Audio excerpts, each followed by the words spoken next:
Assalamualaikum warahmatullahi wabarakatuh. Hai kelas 8. Apa kabarnya pada pagi hari ini? Saya harap semuanya dalam keadaan baik-baik saja dan sehat walafiat ya. Alhamdulillah, Allah selalu melimpahkan kesehatan kepada kita.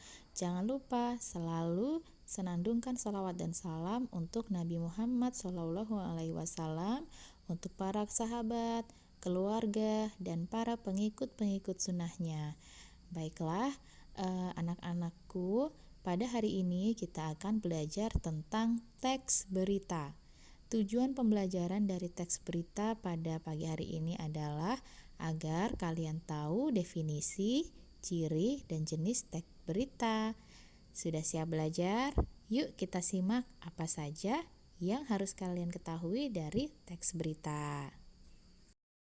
Dalam kehidupan sehari-hari, kita sering mendengarkan berita dari orang tua, teman, saudara, atau guru. Berita yang kita terima dapat berkaitan dengan diri kita atau bahkan tidak ada kaitannya dengan diri kita. Sebaliknya, apakah kalian pernah menyampaikan berita kepada orang lain? Informasi apa saja sih yang kalian sampaikan kepada orang lain? Nah, untuk itu kita harus tahu dulu pengertian dari berita dan teks berita. Secara etimologi, istilah berita berasal dari bahasa Sanskerta. Virit berarti terjadi atau ada. Beberapa orang juga menyebut kata ini dengan kata vrita. Kata vrita berarti kejadian atau yang sedang terjadi. Seorang wartawan asal Indonesia, yakni Mohtar Lubis, menyatakan bahwa berita adalah informasi yang baru, menarik perhatian, dan mempengaruhi banyak orang. Sedangkan menurut Kamus Besar Bahasa Indonesia atau KBBI, berita adalah cerita atau keterangan mengenai kejadian atau peristiwa yang hangat, kabar, laporan, pemberitahuan, dan pengumuman. Sedangkan menurut Kamus Komunikasi, berita adalah laporan mengenai hal atau peristiwa yang baru terjadi. Peristiwa tersebut menyangkut kepentingan umum dan disiarkan secara cepat oleh media massa seperti surat kabar, majalah, radio, televisi, dan internet. Berdasarkan beberapa pengertian berita di atas adalah dapat disimpulkan bahwa pengertian teks berita adalah teks yang melaporkan kejadian dan peristiwa atau informasi mengenai sesuatu yang telah atau sedang terjadi.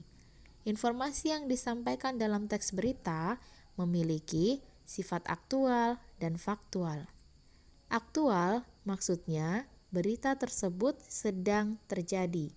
Sedangkan faktual artinya adalah berita tersebut dapat dibuktikan kebenarannya.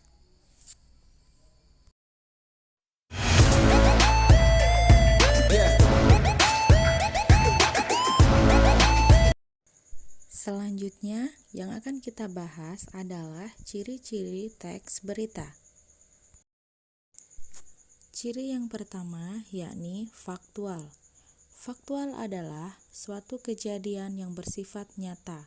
Maksudnya, peristiwa tersebut benar-benar terjadi dan tidak terikat oleh waktu, baik kejadian itu terjadi saat ini atau masa lalu.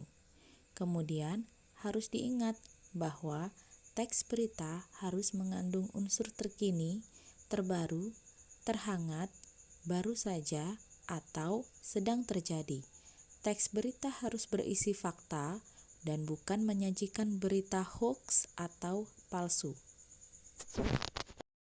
Ciri yang kedua adalah aktual. Aktual adalah suatu kejadian yang bersifat nyata dan benar-benar terjadi. Peristiwa atau kejadian tersebut sedang hangat-hangatnya menjadi pembicaraan banyak orang. Lalu, informasi yang disampaikan juga bersifat kekinian dan baru. Ciri berita yang ketiga adalah unik dan menarik. Teks berita harus unik atau berbeda cara penyampaiannya dengan yang lain. Teks berita juga harus dikemas dengan kata-kata yang menarik. Tujuannya apa? Tujuannya agar menarik perhatian pendengar atau pembacanya. Unsur menarik berarti teks berita harus memuat judul yang menimbulkan rasa ingin tahu dan ketertarikan dari masyarakat untuk menyimak isi berita tersebut ya. Ciri yang keempat adalah sistematis dan lengkap. Teks berita disajikan secara sistematis dan atau berurutan. Penyajiannya juga disesuaikan dengan struktur dan urutan kronologis peristiwa yang akan disajikan. Maka, semua unsur berita harus terdapat dalam teks berita tersebut. Kelima, seimbang. Teks berita harus memuat satu peristiwa atau kejadian yang tidak menyudutkan seseorang atau salah satu pihak. Isi teks berita tidak boleh memihak salah satu pihak. Ciri yang terakhir yaitu komunikatif. Bahasa yang digunakan dalam teks berita pada umumnya menggunakan bahasa komunikatif. Bahasa komunikatif adalah bahasa yang menggunakan pilihan kata yang mudah dipahami atau dimengerti oleh pembaca maupun pendengarnya.